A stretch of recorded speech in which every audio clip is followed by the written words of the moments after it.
Hello प्यारे बच्चों। तो आज हम चैप्टर 3 क्लास 10th मैथमेटिक्स का है the pair of linear equation in two variables. तो यहाँ पे दो चीजें हैं इस चैप्टर में, तो लीनियर इक्वेशंस हैं और वो लीनियर इक्वेशन पेयर में है, ठीक है, और टू वेरिएबल्स में है, ठीक है। तो हमने पढ़े थे, वेरिएबल्स होते हैं जिनकी आपको वेरिएबल्स क्या होते हैं, पहले तो आपको एक बार क्विकली रिवाइज करेंगे। वेरिएबल्स वो होते हैं जिनके बारे में आपको फिक्स वैल्यू नहीं पता, जिनकी, है ना। जैसे मान लो मेरे पास में एक्स पेन है, या मेरे पास एक्स चॉक्स है, या मेरे पास वाई क्रिकेट बैट्स हैं, ठीक है। तो अब वाई कितने भी हो सकते हैं, एक्स कितने भी हो सकता है ना, एक्स 500 500 1000 कितना भी हो सकता है। तो इन्हें हम वेरिएबल कर सकते हैं। वेरिएबल आया है एक ऐसे वर्ड से, इसका नाम है वेरी। वेरिंग, वेरी मतलब जो वेरी करता है, जो चेंज करता है, वेरी या चेंज, जो चेंज कर सकता है, ठीक है। ऐसे ही वेरिएबल का अपोजिट होता है कांस्टेंट। कांस्टेंट मतलब जो फिक्स रहता है, जैसे जितने भी इंटीजर्स हैं, 5 है ना, 7 9, ये फिक्स है। अगर मैंने कहा मेरे पास 5 चौक है मतलब 5 चौक है, 7 है तो मतलब 7 है, ठीक है। तो इन्हें हम कांस्टेंट कहते हैं, इन्हें वेरिएबल कहते हैं। तो वेरिएबल को हम जनरली लेटर्स में लिखते हैं, A B C D X Y Z, हम ऐसे लेटर में कहते हैं।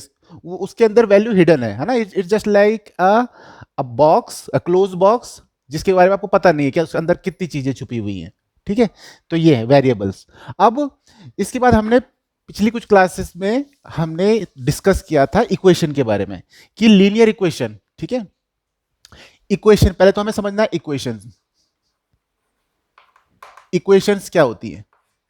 इक्वेशन इक्वेशन होती हैं, जैसे आपने कोई एल्जेब्रिक एक्सप्रेशन लिखा है, ठीक है। एल्जेब्रिक एक्सप्रेशन जैसे आपने सपोज लिखा है 2x+3, है ना, या इसको हम ऐसे लिखते हैं ax+b, ठीक है। ये तो हो गई एल्जेब्रिक एक्सप्रेशन। अब इसको हमने इक्वल करके कुछ कांस्टेंट लिख दिया या कुछ नंबर लिख दिया।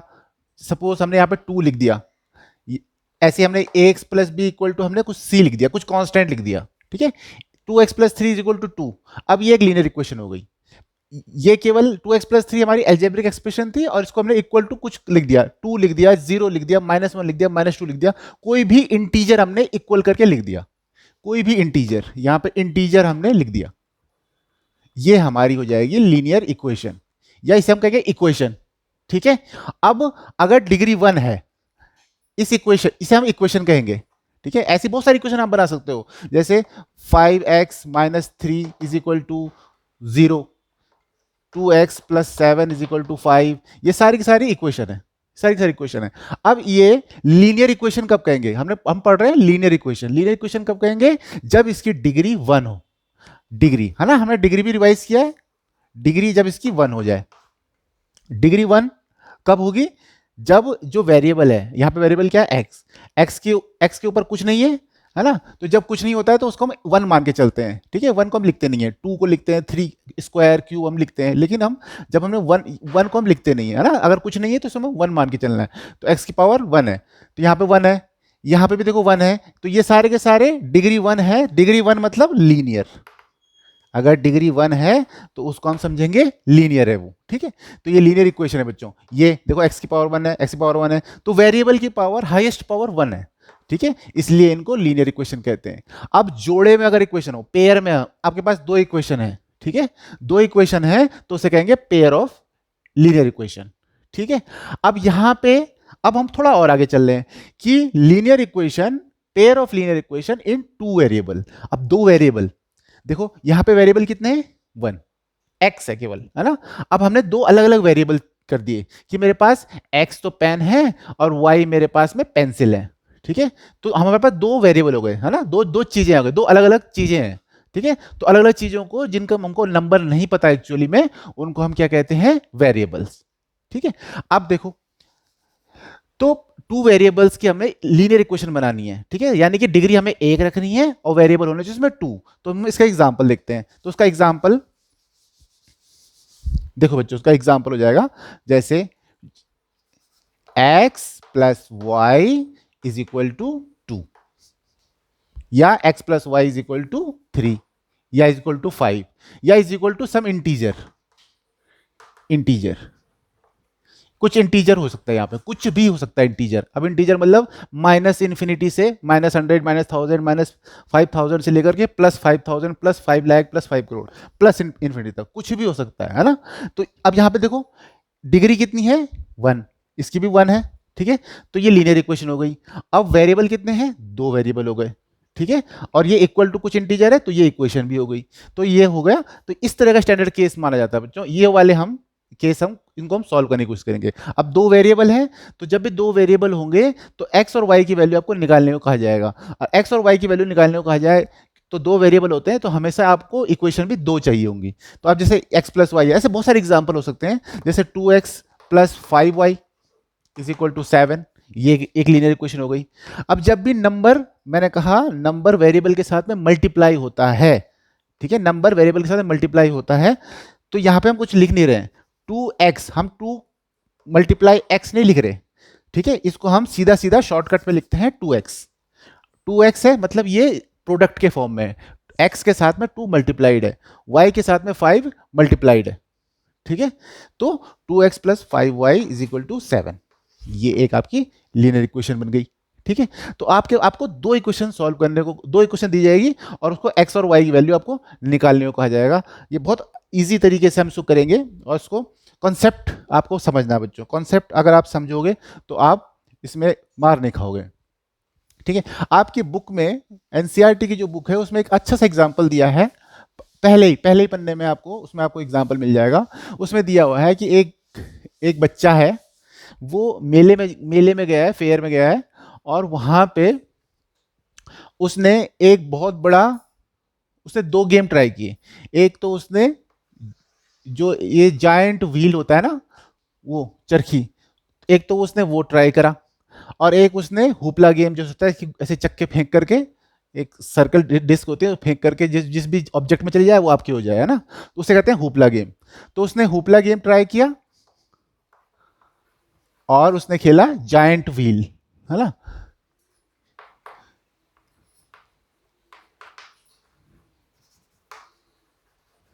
ये 2 गेम खेले उसने, ठीक है। अब इनकी जायंट व्हील में बैठा हो, ठीक है। अब तुम्हें निकालना है कि ये कितनी बार जायंट व्हील में उसने राइड ली और कितनी बार उसने हुपला गेम खेला, ठीक है। तो जब अब हमको नहीं पता, ठीक है। अब वो 1000 बार भी बैठ सकता है, वो 2 बार भी बैठ सकता है, वो 3 बार भी बैठ सकता है। लेकिन आपको यहाँ पे अगर आप ध्यान से देखो, आपको ये कहा है उसने कि जितनी बार वो जायंट व्हील में बैठा है, हुपला गेम उसने उसके आधे बार ही खेला है, ठीक है। तो आप सपोज इसमें मान लो जायंट व्हील में, जो आपको नहीं पता उसको आप x मान लो, जायंट व्हील में वो x बार बैठा, और ये हुपला जो गेम खेला है उसने वो y बार खेला है, इसको मान लो आप, ठीक है। अब आपको कंडीशन दी है कि हुपला गेम जो उसने खेला है, हुपला गेम खेला है उसने, ये है half the number of time उसने राइड खेली है, ठीक है। तो half the number of times rides, giant wheel की राइड्स टेकन, ये आपको कंडीशन दी है। तो आपको ऐसा कंडीशन बनानी है कि हुपला गेम उसने राइड्स के आधे बार ही खेला है, हाफ टाइम खेला है। तो अब आप इससे क्वेश्चन बनाओगे, पहले आप कंडीशन को इस तरह से समझोगे और उसके बाद आपने उसको लिखना है। पहले उनको आपको मान लेना है, कुछ कुछ अज्यूम कर लेना कोई वेरिएबल। तो अब राइड आपकी x है, तो x, तो हाफ मल्टीप्लाइड बाई x हो गया। अब ये हुपला y, तो एक इक्वेशन तो आपकी ये बन गई, इस तरह से आपकी इक्वेशन बनती है बच्चों। अब दूसरी कंडीशन ये है कि जो उसने रुपए टोटल खर्च किए हैं इन दोनों को खेलने में, अब कुछ उसने एक सब खेला है तो कुछ पैसे भी दिए होंगे, तो टोटल पैसा उसने खर्च किया है, टोटल रुपए जो, टोटल मनी स्पेंट, ये है 20 रुपए, ये 20 रुपए उसने स्पेंड किए, 20 रुपए स्पेंड किए। और ये बोला गया है कि हुपला गेम जो है 3 रुपए की एक राइड थी, और जायंट व्हील की जो राइड है, हुपला गेम जो है वो 3 रुपए पर राइड है, ₹3 पर गेम, और ये 4 रुपीज पर राइड है, एक राइड के 4 रुपए और एक गेम के हुपला के 3 रुपए।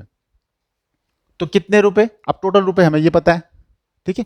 अब हम आपको पता है कि ये जो राइड है उसने टोटल एक्स राइड लिए और एक राइड के 4 रुपए हैं, ठीक है। तो राइड पे कितने रुपए खर्च किए उसने? 4 टाइम एक्स, है ना। तो एक इक्वेशन इससे बनेगी बच्चों तुम्हारी। तो 4 टाइम्स तो हो गया तुम्हारा एक्स, ये राइड पे पैसे खर्च किए, और हुपला गेम में कितने रुपए खर्च किए? 3 टाइम्स वाई हो जाएगा। एक एक राइड एक गेम के 3 रुपए हैं तो टोटल वाई है, तो प्लस कर देंगे 3y is equal to total पैसा जितना खर्च किया। ये तो टोटल पैसे हो गए आपके, तो ये हो जाएगा 20 रुपीज। अब आपके पास बच्चों दो इक्वेशन बन गई है। देखो ये इक्वेशन 1 है। मैंने कहा जब भी आपको पेयर ऑफ इक्वेशन, दो वेरिएबल निकालने हैं तो दो इक्वेशन बनानी पड़ेगी। यहाँ पे देखो वेरिएबल आपके एक्स और वाई दो वेरिएबल है, तो इक्वेशन हमेशा आपको दो बनानी पड़ेगी। अब हमारी दो इक्वेशन बन गई। अब दो इक्वेशन बन गई, अब इनको सॉल्व करना है। तो ये बहुत इजी तरीके से आप इसको सॉल्व कर सकते हो। तो आपकी दूसरी इक्वेशन ये है, ये दूसरी इक्वेशन है। अब देखो y की वैल्यू हाफ x है ना।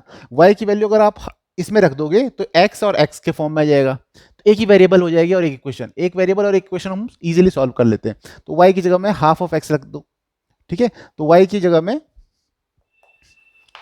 हाफ x अगर हम रख दें, ठीक है, तो 4x plus 3 multiply half of x is equal to 20, ठीक है।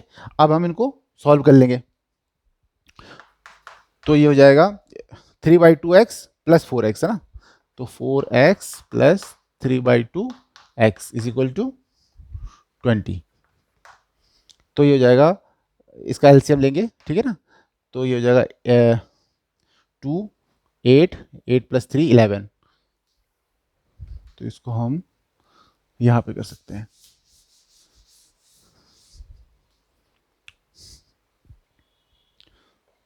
Four x plus 3/2x equal to 20 है। तो अब ये हो जाएगा 8x plus 3x/2 equal to 20। तो 11x इज इक्वल टू 40। तो x हो जाएगा 40 डिवाइड बाई 11। इतने रुपए तो इसने खर्च किए नहीं, तो ये x क्या हो गया आपकी? x हो गया आपकी नंबर ऑफ राइड्स, ठीक है। हमने अज्यूम किया था राइड्स के कितने हैं, ठीक है। अब x की वैल्यू हम किसी भी एक इक्वेशन में रख देंगे तो y की वैल्यू निकल जाएगी, ठीक है। तो ये क्वेश्चन टू क्वेश्चन आपको इस तरह से वेरी करेगा, ठीक है। अब ये डिपेंड क्या करता है, अगर आपको कहा जाए कि हुपला जो है वो इसके डबल है, तो आप इक्वेशन आपकी चेंज हो जाएगी, है ना, कि हुपला राइड्स जो है उससे डबल है। तो इसी के हिसाब से आपकी वैल्यू चेंज होती चली जाएगी। तो एक्स और वाई की वैल्यू आप ऐसे निकाल सकते हो।